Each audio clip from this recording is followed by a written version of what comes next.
नमस्कार दोस्तों, news time में आपका स्वागत है। मोदी 3.0 का वीडियो रिलीज कर दिया गया बीजेपी के द्वारा और कहा अभी तो यात्रा शुरू हुई है और उसके अंदर सबसे महत्वपूर्ण घोषणा कह कर दी गई कि मोदी सरकार अब यूनिफॉर्म सिविल कोड लाने की तैयारी में है, बिल्कुल तैयारी में है। और अब इसको डिक्लेयर कर दिया गया है। जो इंटेंट होता है, जो इच्छा होती है कि हाँ अब हम यूनिफॉर्म सिविल कोड लेकर आ रहे हैं भारत में, और ये कहा जा रहा है कि इसके द्वारा हम भारत में क्या कहते हैं कि सबके लिए समान विवाह, समान तलाक, समान उत्तराधिकार, समान गोद लेना, समान संपत्ति से जुड़े व्यक्तिगत मामलों में एक ही कानून होगा।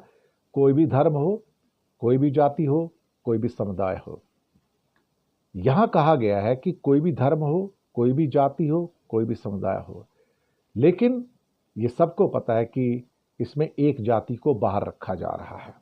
वो है अनुसूचित जनजाति, शेड्यूल ट्राइब को बाहर रखा जाएगा, आदिवासियों को बाहर रखा जाएगा।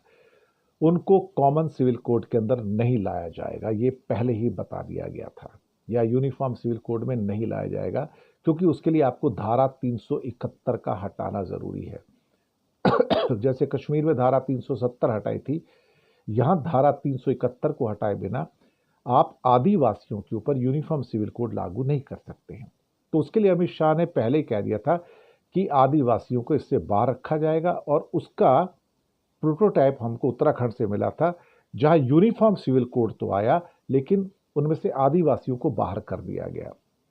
अगर आदिवासी बाहर हो जाते हैं इंडिया के 15 करोड़, तो फिर ये यूनिफॉर्म कैसे हुआ, यानी कि एक जैसा नियम कैसे हुआ? इसका मतलब ये हुआ कि आपको किसको मारना है अल्टीमेटली। आपको मुसलमानों को मारना है, आपको सिखों को मारना है, आपको हो सकता है ईसाइयों को मारना है। आप उन्हीं को तो मारना चाहते हैं, और किसको मारेंगे अल्टीमेटली?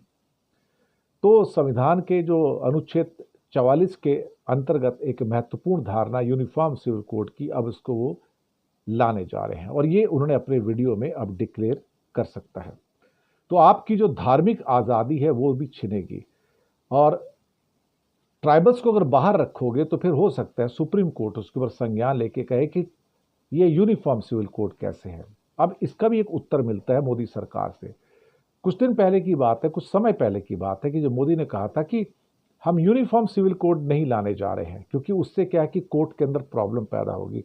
हम एक सेकुलर सिविल कोड लाने जा रहे हैं, SCC, सेकुलर, यानी कि हम किसी को बाहर भी रखते तो कोई ये नहीं कहेगा कि हम यूनिफॉर्म सिविल कोड लाने जा रहे हैं। हालांकि उत्तराखंड में ये यूनिफॉर्म सिविल कोड के नाम से आया है, और मुझे समझ में नहीं आता कि सुप्रीम कोर्ट को इस यूनिफॉर्मिटी के अंदर नॉन यूनिफॉर्मिटी क्यों नजर नहीं आती कि ट्राइबल्स को बाहर कर दिया गया उसमें से। अल्टीमेटली ट्राइबल्स क्यों बाहर होंगे उसमें से, यूनिफॉर्म सिविल कोड में से? वो कहते हैं उनकी अपनी कल्चर है, परंपराएं हैं, मान्यताएं हैं, त्योहार हैं, तो उनको हम अलग रखेंगे, उनका हम सम्मान करते हैं। तो क्या सिखों की परंपराएं, मान्यताएं, त्योहार या ईसाइयों के या मुसलमानों के अलग नहीं है क्या? क्या बौद्ध और पारसियों के अलग नहीं है क्या?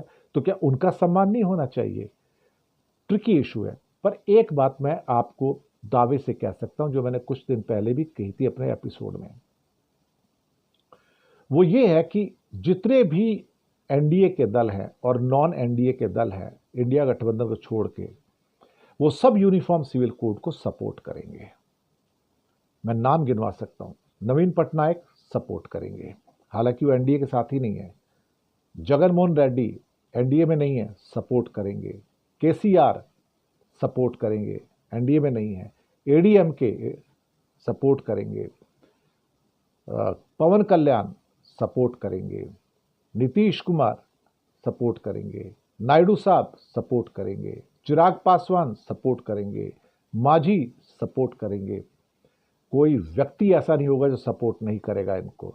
नॉर्थ ईस्ट के अंदर भी कुछ लीडर सपोर्ट करेंगे, कुछ अपोज करेंगे, लेकिन नॉर्थ ईस्ट को पहले कह दिया गया हम आपको बाहर रख रहे हैं, धंधा खत्म हो गया। लद्दाख बाहर जाएगा क्योंकि सारे ट्राइबल्स हैं, आप क्या करोगे?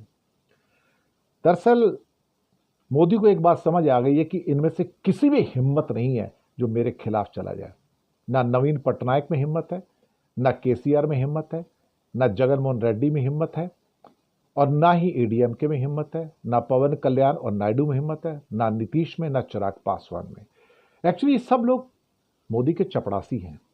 बुरा लगेगा इनको उनको, क्योंकि मोदी इनको एज ए चपड़ासी यूज करता है। पियंस, दफ्तर में चाय ले आओ, फटका मारो, झाड़ू मारो, this is how they are being used actually. और किसी की हिम्मत नहीं है। आपने वक्फ बोर्ड बिल पे देखा सबने कैसे एकजुट होकर एक वोट किया इनके लिए। वही यूसीसी में भी वोट होगा, लिख कर रख लीजिएगा। इसलिए अगर वो कहते हैं कि मैं अब यूसीसी की बारी है, जो कहा है कि अब यूसीसी की बारी है, यानी कि यूनिफॉर्म सिविल कोड की बारी है, तो पास करवा के ले जाएंगे वो। और वन नेशन वन इलेक्शन भी पास करवा के ले जाएंगे, लिख के रख लीजिएगा।